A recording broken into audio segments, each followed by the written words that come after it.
as we go about our mission, sharing the gospel, spreading the good news that Jesus died in our place. We deserve to go to hell because we're sinful beings. We've chosen evil, but Jesus came down, he died on a cross, and when we trust in him, that blood covers us.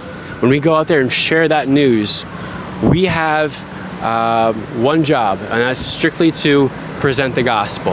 We're not there to try to really convince them and make sure that their heart changes. That is for the Spirit to do. That is for God's Holy Spirit to do. So the Holy Spirit will convict. It will save whom God chooses to. So sometimes I see in the culture this idea that we're supposed to make heaven crowded. And I love the optimism. We're to go out there and preach the gospel earnestly and with as much fervor that we have in our bodies. But we should do that to please Jesus, because that's our mission. In terms of who's going to get saved, that is strictly in the Father's hands.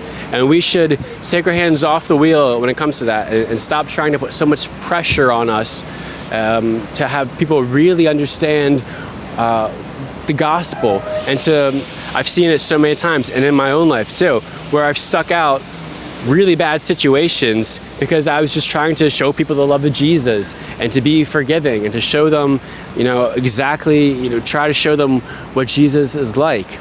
And by all means, we need to walk around here and act like Jesus. We need to follow after his behavior.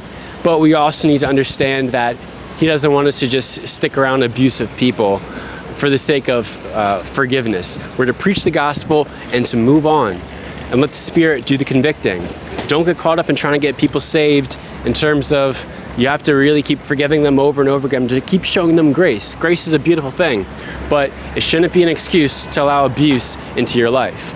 So look at your own community, your own family, your own friends, and be discerning and understand that salvation is in God's hands. If God will make heaven crowded in whatever way he sees fit. That's not our jobs as believers as we go out there preaching the gospel. We're to preach the gospel and let the Spirit do the convicting.